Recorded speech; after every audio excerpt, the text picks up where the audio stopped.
it's a pleasure to introduce Aman Bandari, who is with the White House Office of Science and Technology Policy.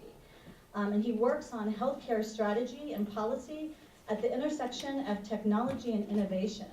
And what's interesting also is that he spent about 2.5 years with Medicare and Medicaid. And so, you know, he talks, I mean, he's another data geek who spent a lot of time with health data and is very, very passionate about health data, at which he made a point of coming up to me at a function at the White House to pull me aside and tell me all about it and who I needed to meet, which was Todd Park, and this all happened in about 2 weeks' time, so we have Todd, which is great. This is how stuff moves and rolls in Washington, D.C. But without further ado, I want to bring up Aman to introduce Todd and get things started, because I know it's going to be a really, really interesting conversation. So, Aman. Thank you. Karen, thanks for the introduction. It's great to be here today. I could talk about data all day long, you know, my weekends. I tell you, you know, when I was, I think I was an undergrad, even in grad school, I never thought that I'd be so passionate about data. But you know, it's a great pleasure to be here to introduce somebody who is, you know, 10 times more passionate about data than just about anybody I've met. And that's Todd Park, who's the Chief Technology Officer at Health and Human Services. And the CTO name is a little bit of a misnomer because he's really an entrepreneur in residence. And he's one of the people that I have, you know, the deepest respect for, and probably one of the best people that I've ever worked with in government. And so, you know, Todd is leading some tremendous efforts at HHS. And you from his bio, you have his background. He graduated from Harvard. He, you know, led the founding of one of the most successful health IT companies. He's also worked, you know, overseas in India, where he helped found a venture called Health Points with Ashoka. And so, I think what makes Todd unique is not just, you know, the credentials that you see on paper, but what you get in person. And his incredible enthusiasm and ability to motivate is unparalleled. And I think, you know, we did this community health data initiative that we've got under open government with Secretary Sebelius, and one of the journalists wrote an article saying, you know, making data sing. And I think when we think about data in this community and other communities, we've got to think about how can we make data sing? How can we make it sexy? And I think the person who makes it sexy is actually Todd Park.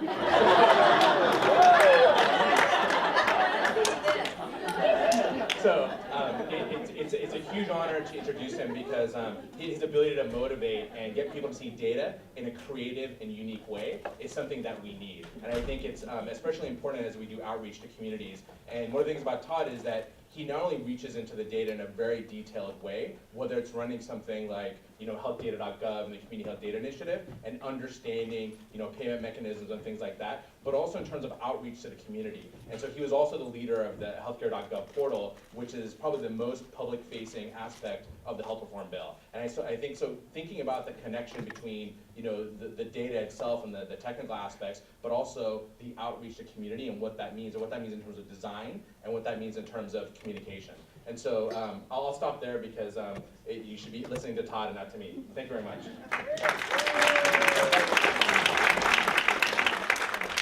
Geez, I cannot possibly live up to that. Thank you, Brother Bandari. Who's been a phenomenal partner in all this work. Welcome, welcome, welcome. Thank you for welcoming me here today. And big data sexy. I'm going to try to do that in the next half an hour. I am absolutely ecstatic to be here today to speak with you about the idea of unleashing the power of what we call open data to improve health. And would love to recruit you to join this growing community that's actually working to do this. How many of you actually are familiar with the Open Government Initiative? Okay, so for those of you who don't know, it was like the fourth thing the president did after getting inaugurated. He signed a directive that said the government should become more open, meaning it should become more transparent, participatory, and collaborative. Transparency is all about publishing government data to help citizens hold the government accountable and create social benefit. And participatory and collaborative is all about the government working with the academic sector, private sector, nonprofit sector, collaboratively to take on the great challenges of our day. So what every agency's done in response to the president's directive is publish an open government plan. Ours is at hhs.gov/open. And one of our flagship initiatives in our open government plan is something we're calling the Community Health Data Initiative. And the whole idea behind CHDI is to turn HHS into the NOAA of health data. So for those of you actually who don't know this, I didn't actually know this until I joined the government a year ago. There's an agency called the National Oceanic and Atmospheric Administration that supplies virtually all weather data in the United States. So it's not like your local newscaster measures barometric pressure himself every morning, right? It's actually the case that NOAA does that for him and for everybody else.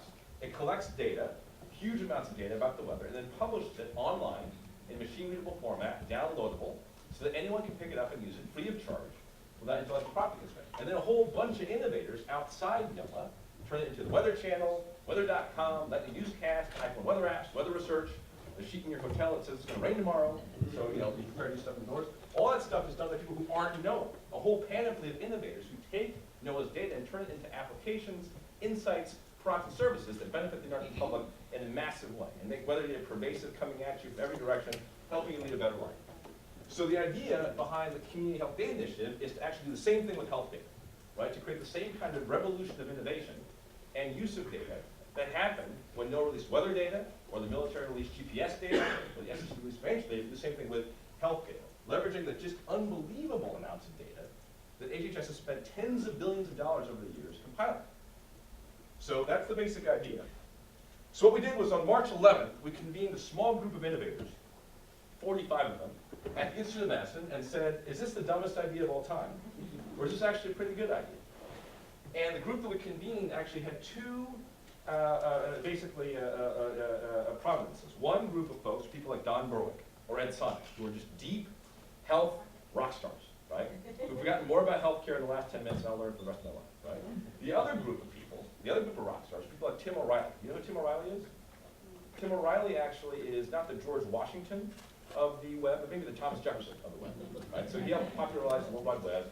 He helped coin the term open source, launched Web 2.0, and is a rock star in Silicon Valley, in Memphis this week. So one of the interesting things actually to note is that Don Berwick and Tim OReilly had not only never met, they didn't even know who each other were, which really speaks to the kind of fragmentation and specialization of knowledge in today's society. But when they met each other, they fell in love. And had a fabulous conversation. And actually jointly said, this is a great idea. HHS is the NOAA of health data is a fantastic idea. And then over the course of 6 hours, basically proceeded to brainstorm 20 different classes of applications that you could build to be helpful using HHS data. So at the end of it, we said, okay, well, this is the kind of ecosystem we're actually talking about. We'll supply a bunch of data. A bunch of innovators outside HHS will turn it into super cool applications that consumers, employers, providers, communities, public health officials, civic leaders, advocates can use to make better decisions and improve health. And what we're going to do, which is not necessarily typical of a gathering of experts always, is we're going to actually try to focus very much on the follow-up and turn this into action. So we actually challenge all of you to recruit your friends and build at least one of these super cool apps that you brainstormed in the next 90 days. And we'll actually check with the secretary, but we're pretty sure she'll be cool with this. She will host a big meeting at the IOM with Harvey Fineberg, the president of the IOM, Deputy Secretary Bill Core, and others, to showcase your applications if you build them. We weren't exactly sure what was going to happen, but what actually ended up happening was, boom, a big explosion of innovation. We actually published a whole bunch of HHS data in a way that was easy to find and use on the CHDI website. And then these innovators recruited their friends and other people to build a bunch of apps that then went live all on June 2nd at this giant public meeting at the Institute of Medicine. It made the cover of Modern Healthcare, as you can see here. If you actually go to YouTube, and you've got a spare couple hours, search for Community Health Data Initiative, and you'll actually be able to see the 2-hour plenary session with keynotes by the secretary and by others, where 7 of the coolest apps that got built were demoed. One interesting stat, actually, is that this YouTube video now has over 13,000 views, which basically makes it equivalent to the Jonas Brothers Argentina tour video. And it's a 2-hour-long video about HHS data, right? But it's really pretty awesome. I mean, I start watching it, you just can't take your eyes off of it. It's really good. And I'll just give you a little preview of it. I just want to show you just some of the apps that got built, because they really make the data come alive, make it sexy, to use a Bandariism, in a way that is really compelling. So a coalition of 3 entities, the Healthy Communities Institute, the National Association of Counties, and a company called Trilogy built something called Network of Care for Healthy Communities. It's a turbocharged community health dashboard that any county can set up as a website that first of all shows key indicators that you care about in your community, and in layperson's terms explains them to you and tells you what the trend line is and how you're doing against benchmark. Even more coolly, it links you into an inventory of promising practices that are interventions that other communities have executed, like Steps to a Healthier Salinas, that have actually made progress against that indicator that you actually care about. links you to an inventory of pending federal and state legislation that may impact the indicators so you can advocate for your particular position with respect to that legislation. Connects you to a set of resources in your county that can help you as an individual or a family with fitness, healthy weight, quitting smoking or diabetes. It's a really cool community health information and action dashboard that any county can set up really inexpensively and take advantage of networking with other communities and a whole base of knowledge that this venture put together, which is very, very cool. Went live in Sonoma County on June 2nd. It's now spread to 15 other counties plus the entire state of Arizona and is spreading across the country. Second, this is a very interesting example. One of Tim OReilly's laws is that if you want data to change people's lives, right, don't make them find it. Make the data find people where they already are, where they're already making decisions that the data can actually help. So this was an example where Microsoft Bing, the search engine, took our hospital compare data set, this is not it's our hospital by hospital quality ratings, right? And downloaded that data set and integrated it into search.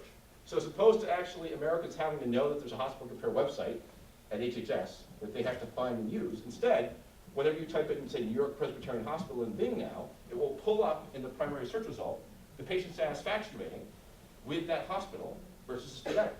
They basically 50x'd the social return on our hospital compare data by 50x'ing the use of it by delivering it to people who didn't even know the data existed. Right? This is a really, really powerful lesson. Make the data viral, make it infect all the places on the web where people are already looking, and it'll actually help change people's decisions and their lives. Google actually built, just as another example, they integrated hospital compare data with Google Maps and Fusion Tables and built this useful little utility called a Google Hospital Finder. They made a presentation that was called Best Places to Have Chest Pain in America. Where you can see how well they treated heart attacks and how friendly they were to people, but that was actually really, really cool. An application called iTriage, which is really neat, handheld app that helps you research medical treatments and diseases, procedures, and find providers. Downloaded a new data set we made available, which was a list of all the FQHC community health centers in America, and made it part of iTriage. So you can actually now, as of June 2nd, find community health centers on iTriage. And what they've said is tens of thousands of people have searched for community health centers on iTriage already, which increases access to care. It's always a good thing. This is an interesting example. It went live June 2nd at communityclash.com. It's a game, basically healthcare blackjack. And what happens is you pick your home city, Boston. You pick an opposing city like, say, New York, right? You dealt 5 cards face down, each of which corresponds to a health indicator, like smoking, diabetes, unemployment, obesity. You're allowed to swap out up to 2 cards for other community indicators where you think you beat New York, and then you show all your cards, right? So it sounds silly, but of the 20-something apps that got shown this day, all of which you could browse afterwards of the big floor show, the longest line by far, wrapping around the hole, was to play this game. I played it actually for hours with my wife that night. And I've been in healthcare for, better part of 20 years. I learned things about community health that I didn't know. For example, the rates of mental illness in America are much higher than I thought. I kept trying to find a city where the rates weren't incredibly high, and I couldn't. And that was a very important thing for me to learn, and it'll impact what I do as a healthcare leader and as a citizen going forward. Do y'all know what Farmville is? Okay. Anyone want to guess, in the first 18 months of Farmville's life, how many users it actually acquired? How many people actually, at the end of the first 18 months, were playing Farmville monthly? Take a guess. 73 million. Farmville went from 0 to 73 million monthly users in 18 months. And they're learning about, farming, right? Like sheep and bales of hay. But what if actually someone built a health thing? What if someone actually built a game that got tens of millions of users and happened to teach you about health and health of your community, right? The health of your family, right? I submit to you that that person will go down in history as a seminal figure in American public health, because they will actually single-handedly have educated more Americans about health than any number of public health lectures possibly could, right? So games are a really interesting new arena to basically make learning about health and improving your health entertaining.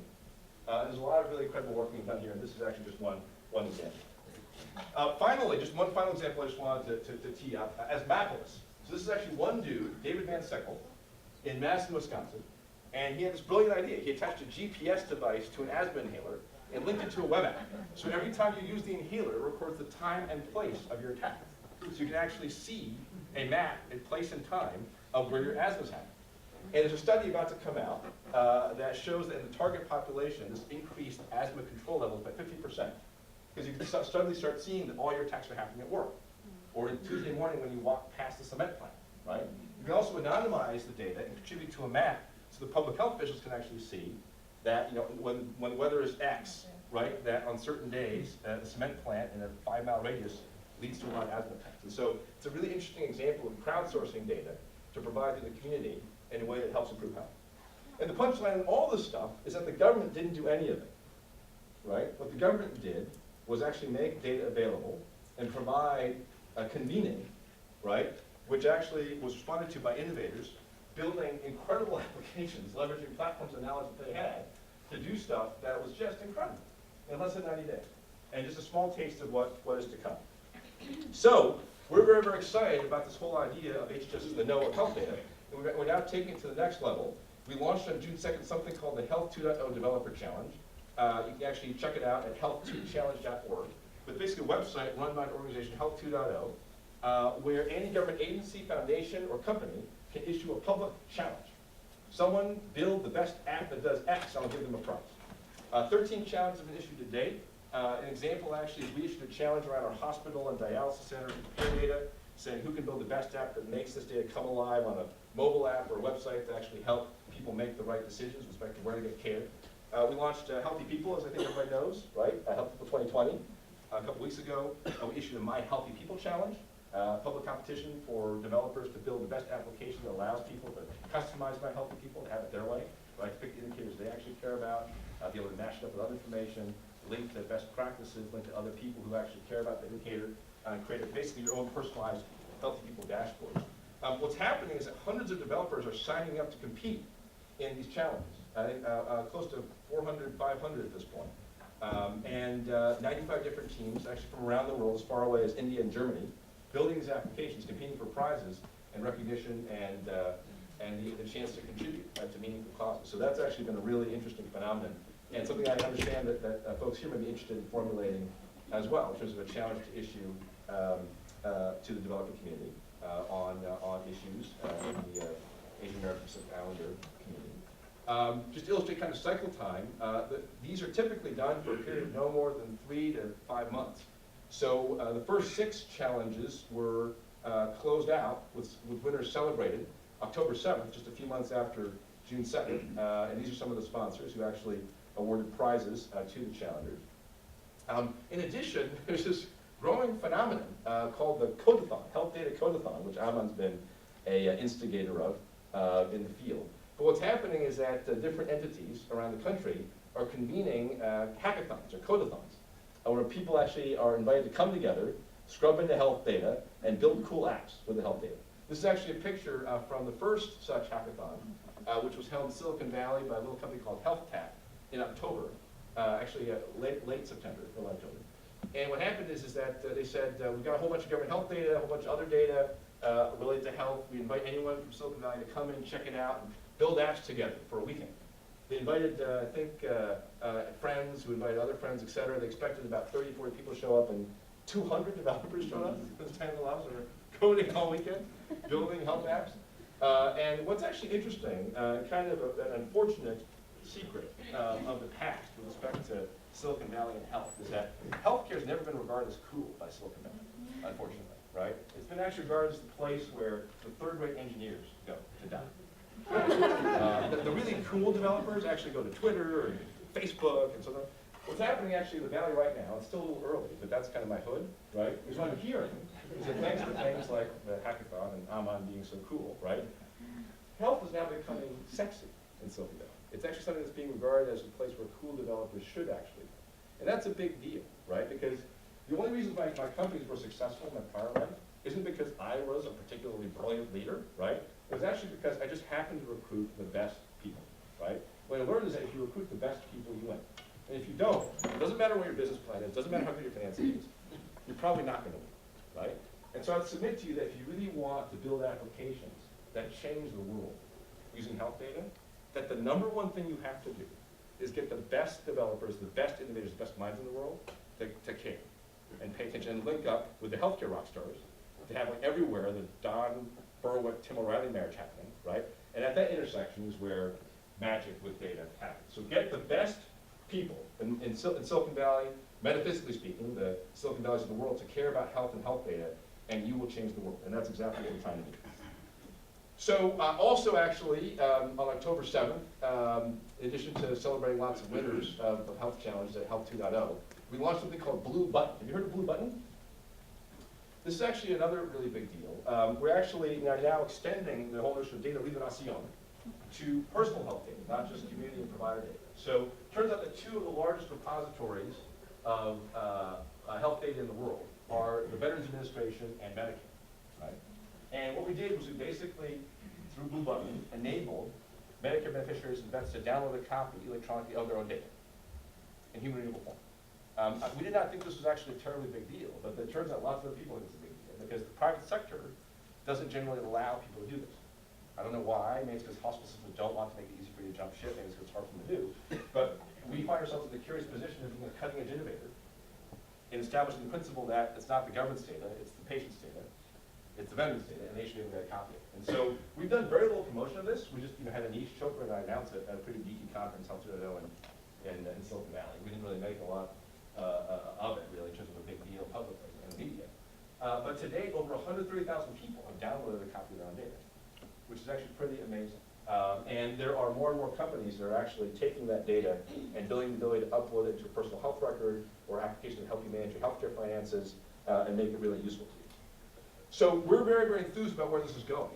And what we're doing is we're basically just opening up the throttle on putting data out there for free, machine readable, downloadable, without as much property constraint. Data of lots and lots and lots of different kinds. So these are just a few highlights to actually punch up. One is that in January of 2011, we are launching a new HHS Health Indicators Warehouse. This might be of particular interest to this group of folks. It's the first ever HHS-wide Uber warehouse of community health data. National, state, hospital referral region, county level data on over 2,000 indicators of public health, of healthcare performance. Tons of Medicare indicators are brand new around utilization of services, prevalence of disease in the Medicare population, quality, preventable hospital admissions, determinants of health, like access to health and food, all made available in a single warehouse, which would be a single website that you can go to, read about the data, get the metadata, download the data. We're also making it available via an API, application programming interface, which is a fancy word. Well, of course, you all know it. So, a lot of things actually don't know what an API is, but you do. And basically, an API from a technological standpoint is, as you know, a gate where you can actually auto-retrieve data in a really elegant way, and that's how developers really want to get it. And so we'll make it available via API as well. We've also put APIs on our provider compare data, like Hospital Compare. There's a super cool National Library of Medicine API portal, which we launched in September. This actually now opens up a ton of scientific and medical data, like PubChem, RxNorm, Medline Plus, clinicaltrials.gov, through APIs. Healthcare.gov is this portal, as Anna mentioned, that we put up, that has a ton of basically insurance plan data and insurance plan pricing data. So we're making that available actually soon via an API. And the point being is, look, you name it, we're trying to put it online and make it available to download machine-readable data, whether it be community health data, provider health data, medical data, scientific data, personal health data, insurance data. If we've got it, since the American people paid for it, and if we don't violate privacy and put it online, we want to put it online and actually have it feed this ecosystem. So we are actually doing that on an ongoing basis. There are additional data commitments in our HHS Open.gov plan, which you can find at hhs.gov/open. But this is actually pretty wonka-licious detail, but it's important to mention. We also actually are changing the processes at HHS to actually open up data on a regular basis. And so one of the things Bill Core, my boss, told me, he's the Deputy Secretary of HHS, he said, look, Todd, you really want this to actually keep going, to actually act at the process level of HHS. Because he said, HHS, people come and people go, the process lives forever. So what we've actually done is we've rewired internal processes at HHS to make data sharing the default. So first of all, every time there's a new investment in data or IT at HHS, it's actually going to be assumed that you will be publishing any data produced for the public. You have to proactively explain why you're not going to in order to actually get your IT investment or data investment approved. Secondly, the HHS Data Council, which you're probably familiar with, is going to be engaged in a twice-a-year process where every agency presents all the data it has what subset of the data has actually been made public, and then identifies which new data it's going to make public to advance health, advance the Secretary's priorities and the agency's priorities. And so that will start in 1Q 2011, and will just keep feeding the ongoing supply of open HHS health data on an ongoing basis. And it'll all be contained in a super cool new resource called healthdata.gov, because it's hard to keep track of this stuff. Healthdata.gov is a new one-stop resource. They'll be debuting in January 2011, which will have a comprehensive inventory of all federal data that relates to health, not just HHS, but USDA and HUD, et cetera, that's downloadable and available for free.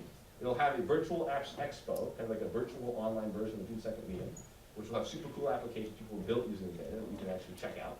It'll have an online forum where people can talk about the data, complain about the data, request new data, talk about how they're using the data. It'd be phenomenal, actually, for this community to get on that online forum and talk about the issues that are particularly relevant to our community. It'll have a list of additional data sites that are not federal data sites, but have super cool free data that the ecosystem can actually check out. So it'll be like a one-stop shop for all of that, for data, applications, community, debuting January 21. In addition, one of the things that we've learned is actually just publishing data isn't enough. I mean, we used to think that, well, we'll put the data out there, everyone will celebrate, and do cool things with it, and we'll go home, right? What I actually learned was that you actually have to market the data. So one interesting stat or factoid was that when we actually had that March 11th meeting and people got really excited and said, we'll go build these apps, and then we put data out a week later on the website, you could download. Most of the data we put on that website was data that had been in the public domain for years. It was just really hard to find, really hard to work with, people didn't know it exists. Like to a person, not a single person from Silicon Valley, not a single one, right? These are like the coolest data ninja princes in the world, right? Not a single one of them knew that HHS had any of that data, which is pretty amazing, right? And so you can't just publish the data, you gotta market it actively. And so we're doing a lot to do that. So for example, that June 2nd meeting that has been viewed 13,000 times, we're gonna actually do that every year with the IOM, big annual open health data meeting. People who supply data, people who care about data, people who are turning into applications, people who are using those applications, get together, celebrate, talk about what they're doing actually going forward, and think of new things to do. We're going to keep doing these developer challenges, again, make health data cooler and cooler and cooler for Silicon Valley folks. This is an interesting new idea, which we're pursuing. In early February, we're going to do a HHS Health Data Journalism Workshop, which you might want to get involved in. And so what's happening is that working with the Investigative Reporters and Editors Association and the new Center for Computer-Aided Journalism at the University of Missouri, we're convening a workshop for journalists to scrub into the health data, get familiar with it, tools that have been built that could actually help them parse it, and inspire them to write stories, build interactive utilities and maps to help get the word out about what's going on in terms of health, help raise awareness, help pressure decision makers to do something, and create value. So that'll be interesting. Hopefully that'll go well. If that goes well, we'll do that on a recurring basis as well.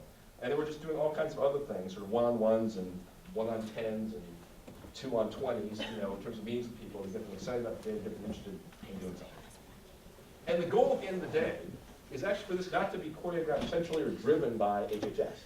The goal is actually for this ecosystem to be a self-propelled thing, where HHS is a happy sugar daddy and a happy cheerleader and a happy kind of celebrant, but just one member of a decentralized grassroots ecosystem of data supply, use, and health improvement. And actually, this self-proposal is already beginning to happen. I mean, there's a bunch of stuff happening which I found out about after the fact. Like, I actually didn't know that the Sonoma County dashboard has been spreading across the country.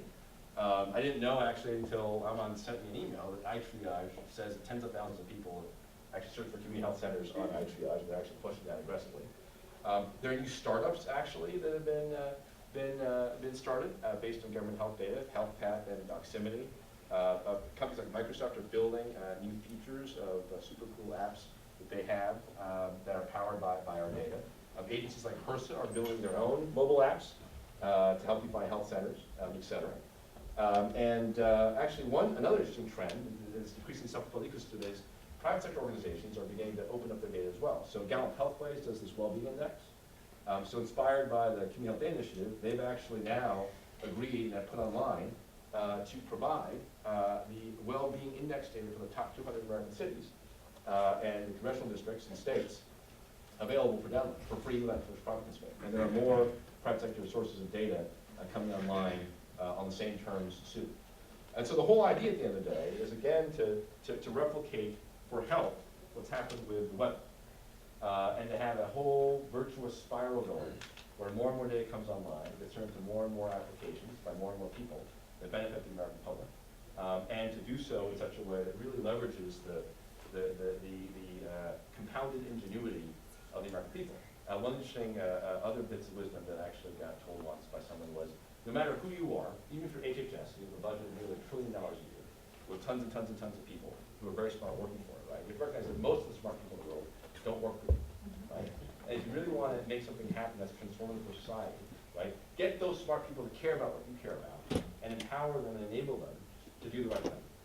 And I think that actually the CHDI is an example of how to do that, right? By basically saying, well, you know, the government, we can supply a ton of data for free and when it's easy to use, but that America and the world globally can harness its collective ingenuity and turn that data into just a dizzying array of uses and applications and services and products and insights that can help improve the health of the American people. So that's the gist of how we're trying to roll.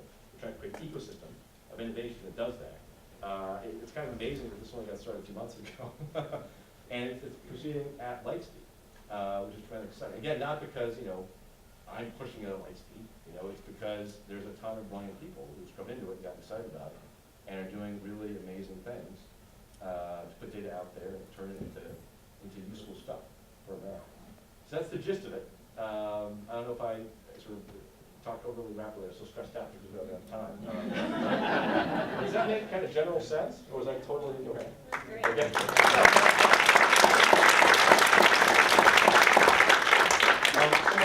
Very sexy. So Bill Core I have to meet with at 5:30. How long do you think it takes me to get back to HHS? 15 minutes. Okay, 20 minutes. Okay, so I've got a full 20 minutes to check. So one issue actually that came up I wanted to kind of engage on is there was a discussion earlier today about suppression of data. I thought this was actually very interesting because the people at HHS are like super paranoid about putting data out there.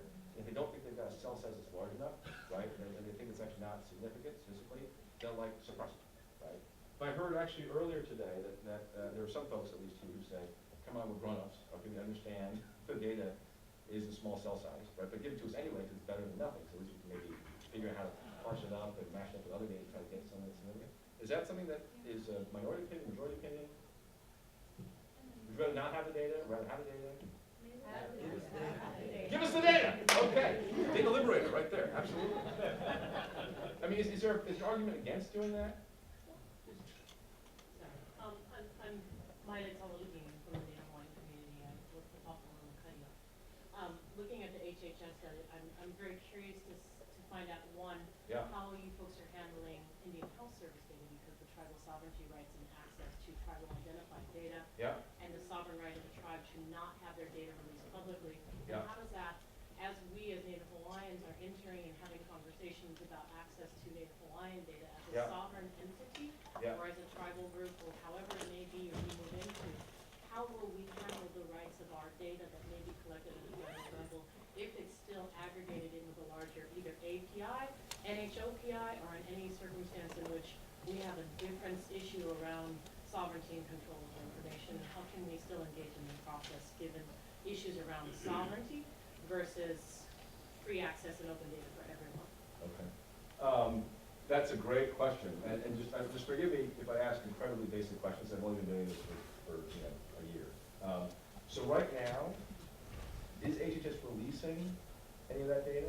Well, like the tribes, Indian Health Service can't even release data to anyone who is outside the federal data system. Even at an aggregated level? Even at because if it's tribal identified, it is the right of the tribe because they are a sovereign entity, government to government, to protect their tribal identity. And that's the kind of granularity for Native Hawaiians we serve. If recognized, will be the largest tribe in the United States. So, and are Native Hawaiians actually covered in that same data? Not at the moment. So the Native Hawaiian data is in fact released? Correct. If it's released at all, right now it's not really being released. It's not being released, but not because of the same reason that the Cherokee data is being released. Correct. It's being not released because the cell sizes are too small Cell sizes are to too small. release Native Hawaiian Pacific Islander data even separate from the Asian larger category. Okay.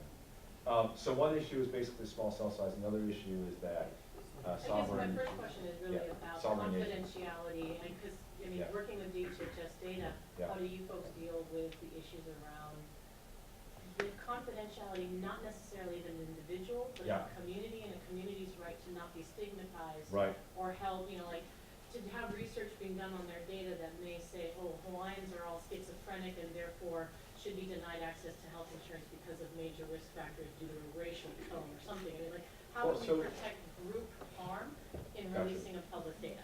Can I ask one more question, actually, and then I have a hypothesis for the group to test. So, when say NCHS, does, or when CDC does surveys, right, in geographic areas, which include actually, say, sovereign tribes, Correct. are the micro data, the person level survey responses, actually included? That ones from the tribal areas included in the overall No, tribes aren't included in most surveys. surveys? Indians, 67% of the Indian population is no longer on reservation. It's 2.8 million people. Okay. That are in the general public. If they are called and contacted through a random sample, Then they're included. they're included as a general population. But tribal sovereign entities in which Are not covered by the are survey. not covered. Hawaiians are not a land-based people, though. Got it.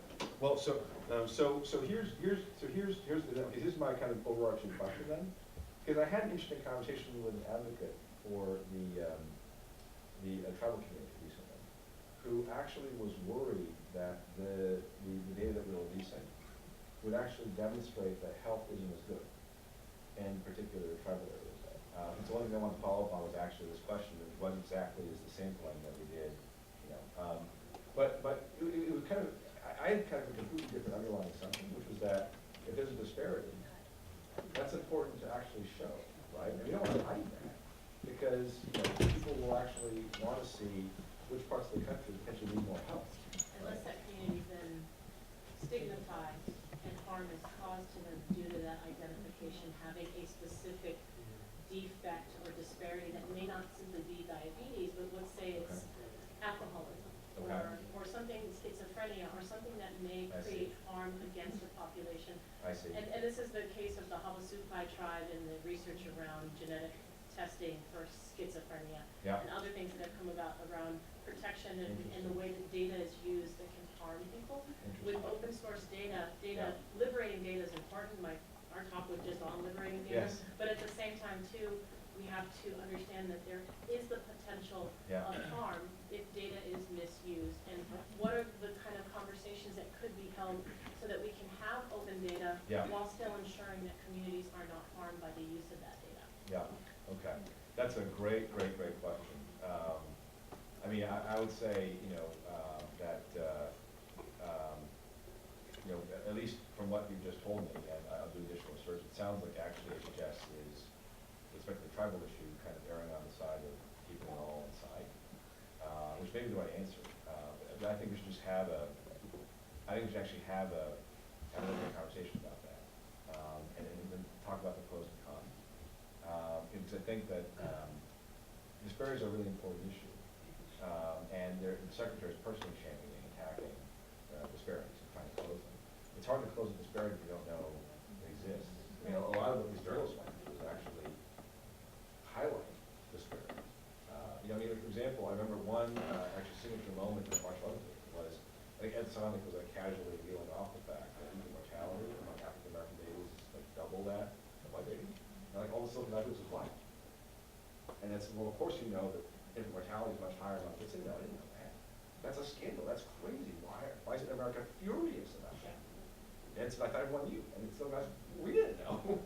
And we're data geeks, right? I mean, we're the kind of people who probably, you would expect to know because, but they didn't know, right? And so, but their response wasn't sort of stigmatize African Americans. It was, oh my God, that is a national scandal. We have to do something about that. And so I think we've got to weigh that against the possibilities of stigmatization. And so I think that's a phenomenal conversation here, which actually leads to another question I have, which is around governance, right?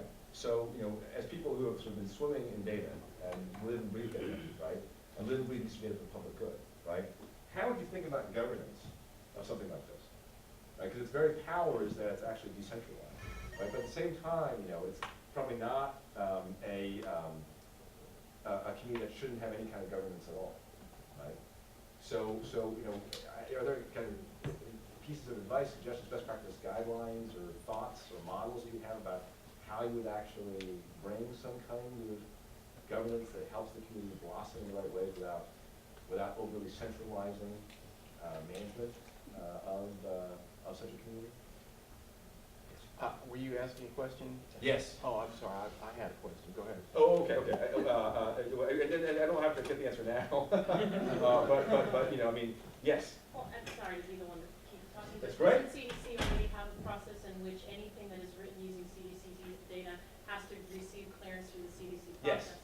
Yes. So what would be the process for someone who used data off of the system to receive clearance for a publication using that data? That seems like now we've circumvented the entire CDC process by accessing the data, and now we don't have to even go through CDC, we can just publicly release it and not go through the 3-year process of having CDC or proof or look over or vet our analysis or report.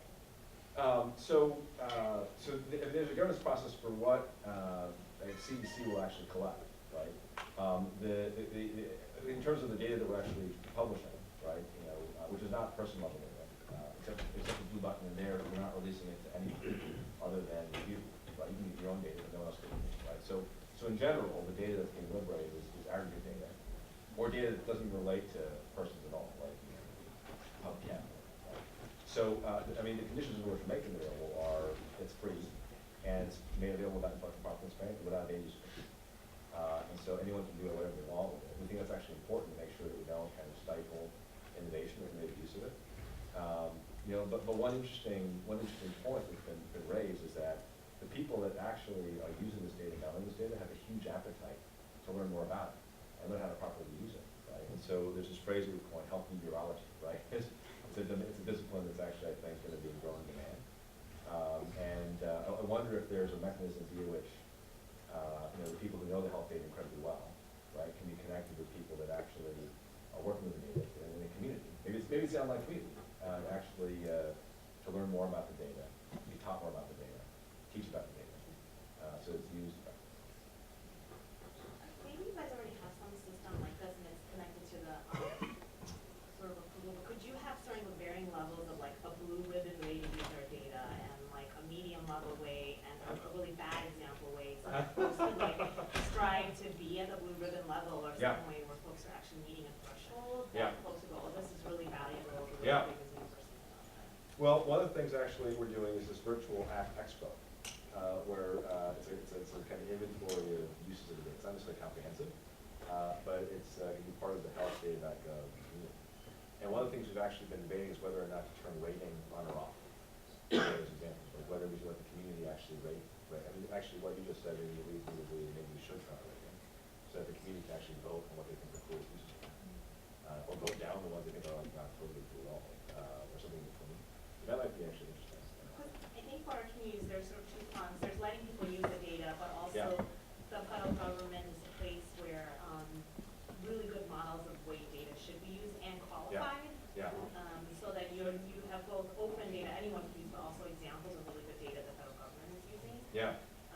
This is an example, because I received the ACS data form, and I don't think I represent actually a lot of, I'm a single young professional Hmong person in DC. I know the rest of the Hmong people, but I'm going to represent 200 Hmong people across the country. So I was like, this is not really the best way, I think, to look at the data. I sort of already know who this group is going to be. So back to the earlier question, I think the data should be available, but if there's ways to qualify it or give some ways to show the basics of making sure that it's used well, it's important. Interesting. You know, actually, here's a cool idea we should consider, right? I wonder if on healthdata.gov, right, when you list a data set, if people can actually, because right now we allow you to rate data sets or comment on data sets, I wonder if we actually put in a place where people can actually offer tips and guidance for how to use this data. Like sort of talk about how to use the data, how you should not use the data, et cetera. But kind of crowdsource from the community tips on how to use this data, how not to use this data. So I think that, because I mean, one of the things, you know, that HHS is going to confront us, because it sounds kind of strange for $1 trillion agency, but you know, we're entering pretty tight fiscal time. So one of the issues that people have is, well, how are we going to really properly educate everyone about this data? And I think the answer actually may in fact be not have HHS deal with it, right, but have the community help deal with it. NOAA actually has an online Yahoo group that talks about weather data, where people educate and discuss around weather data. It's actually not run by NOAA. Like NOAA has like 2 developers that occasionally pop in, that contribute, but it's actually run by the community. which basically discusses knowing data, talks about defects, talks about actual vehicle about, ask questions about, so on and so forth. So maybe one idea is to actually enlist the aid of the community, the people who care about a particular data set, right, to offer tips online about the data. Yeah, and we can beta test it with a couple of data sets, Yeah. big data sets, and see what happens. Yeah. So you should probably. I should probably go? Okay. Oh my God, okay, I should probably go. Well, thank you so much for having me on.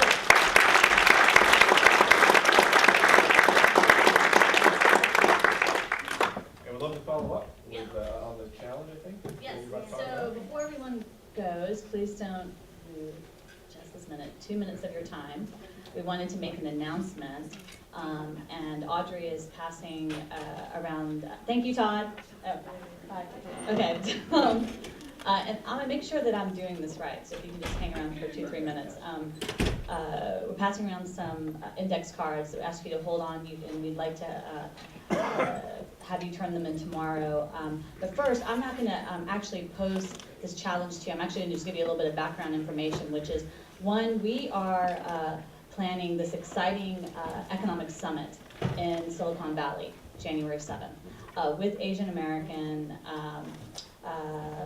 Native Hawaiian, Pacific Islander entrepreneurs. Obviously, Silicon Valley is as known as the hub of, and some of the events that have taken place already in Silicon Valley, where there's just a lot of great energy and innovation to tap into.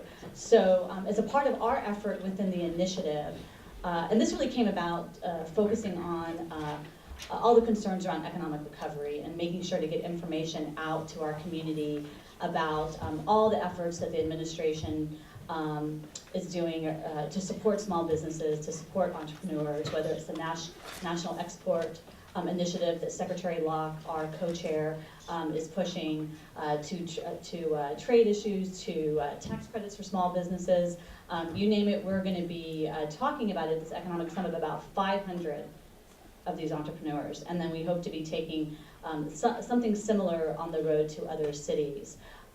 So that's the background for you of all these people that we're going to be hanging out with in Silicon Valley. And so we thought, oftentimes, like Todd was mentioning, we are kind of operating these segregated groups, right? Like the health people, the folks who work on the business leaders. It's like, well, I know, Brad, you're making a good effort to like connect in a lot of different areas, right? So, but I think for most of us, we operate in our silos. So we thought, what would be a great idea to bring researchers together with these entrepreneurs? So that leads me to introduce Audrey with our challenge, and based on what Todd has already talked about.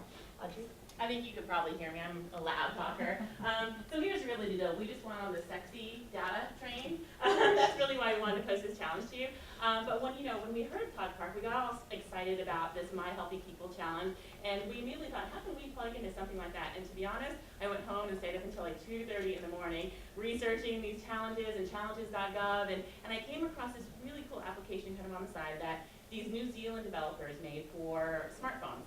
And it's called Bully Stop. And basically it just allows a parent to control, kind of snoop on their kid basically. But it's under the guise of controlling for bullying, right? So they can look at the kids' text logs, their call logs to see who their kid's been talking to, and then they can see if their kid's being bullied, they can see if their kid is the bully, they can block bullies from calling their kid. And I thought, how cool would that be if we could have some kind of app that stems off of that? We don't know how many bullies there are or how many bullying incidents there are that go on in our community. We hear a lot about it. We hear anecdotal evidence. But what if, kids could actually have this app on their smartphone and they can actually report it? It can be like, I'm being bullied today.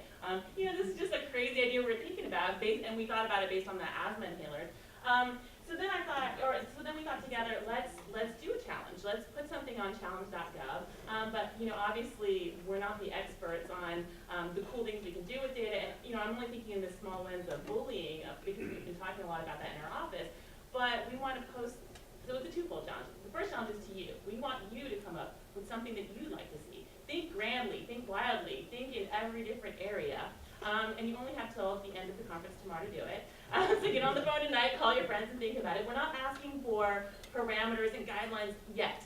We just want a really cool idea, something feasible but something really innovative. And then we're going to review it over the next few weeks. And then because we have this January 7th Economic Summit, in Silicon Valley, what better way to, I think, what did Todd say? We want to get the right people together with the rock stars of data and make it all magic or something like that. So we thought, yeah, sexy, magic. So we thought, okay, so this will be our opportunity. We're going to make our decision, and then at the January 7th summit, we're going to announce whichever researcher or attendee or their team of people that came up with this great idea, and then we're going to consult with you and come up with the guidelines and the parameters. And so January 7th, we'll post the second of the challenges to the Silicon Valley people and say, now we want you to develop this application. So we want it to be some sort of application related to data. That's it. Just think broadly. Think the world is your oyster, right? What are you going to do? But, not too cost heavy. Alan, did you want to add anything about how? Yeah, no, that was a great description. There's been a lot of these, challenges that have happened. Some people call them app challenges, and so the variation is huge. You can think about, somebody visualizing, all the stimulus money that's been spent, and then you have this insight to things like, there's I think it might have been the DC government a few years ago, where people are having trouble getting, services in their community, and somebody created, I think, Fix, which means you could say, okay, there's a car that's stuck in the snowdrift here. This is where I am. I need some help, and it allows you to send a text message, and anybody's in the community come and help you. To other types of problems that people have solved this way, and so I really think like what you said is think broadly. What's a challenge you'd like to have somebody solve? If you could wave a wand and put it on your card, and obviously they'll consider this wide variation. So I think very broadly in terms of that. I'm trying to think of some of the other challenges that we've had, but they've been extremely broad. And so it looks like you have a. Yeah, I was wondering, since this conference is about data and research, and this is about the Asian and Native government community, can we add parameters that it be somewhat related to that? No, it should be around. Just make it, it's not Sorry, too broad. It'd be great if the one that gets picked actually promotes and supports the That's a idea. given, our initiative, Just our wanna make sure mission, that- what we're doing here. It would be good to have it specific to the kind of data we're interested in, right? Which is around Asian American, Native Hawaiian, Pacific Islanders. Yeah, I'll just give another example. This wasn't out of a challenge, but you can imagine this coming out of a challenge. There's a professor of computer science at UCLA, Deborah Estrin, and she's been working with a community in Boyle Heights. And she told a story where previously, years ago, nobody really had a good handle. People in the community have a good handle on documenting dilapidated housing. And somebody came up with a mobile app to be able to document, where's there dilapidated housing, where's there graffiti, where are things broken down, and take photos. And she, just basically, she's built on top of that to allow people to take photos. That information is now all crowdsourced. Somebody actually took that data to the local housing board, and because they saw data instead of just anecdotes, they actually were able to do something. So driving that kind of, thinking about driving change also. And so that's what I mean by thinking broadly. Do you have anything like written or anything like that? So if you go to challenge.gov, Okay. you'll see a bunch of different challenges that agencies have put out there to see how this moves. And I think it is about the government is just not going to have all the ideas. Frankly, probably we don't have too many of them. But and it's really working together to pose the agency has this, and the way the challenge.gov works, and they're really quite broad, is that they're dealing with an issue and they can't figure it out themselves, or they'd really like your help, and so they're posing this challenge. And so for us, it's like, here we are bringing two entities together, and with the developers who we hope, because they're from our community, would be particularly interested in what we care about as well. I mean, it could be a big assumption, but we're hoping that, it's something that we can get them excited about. And like Todd was mentioning, I mean, they gave folks 90 days to put something together. And it doesn't have to be necessarily an app, maybe it could be something else of a challenge. So we'd like to pick up, we'll be coming back together tomorrow. So if you have, I guess, less than 24 hours to maybe come up with whatever ideas, obviously you can email us later on, but we thought what a good way to bring these two groups together and be able to move this idea forward that I think actually is pretty exciting. I think ideally we do want to be an app though, because that way we're going to challenge the Silicon Valley folks to build that. It'll be a good, jumping off point for them. Because I mean, if you look at challenge.gov, there's a wide range of challenges that are not necessarily technologically based. For example, Department of Ed did something about come up with really innovative systems for education and involving parents and families in the education system. Not at all related to technology.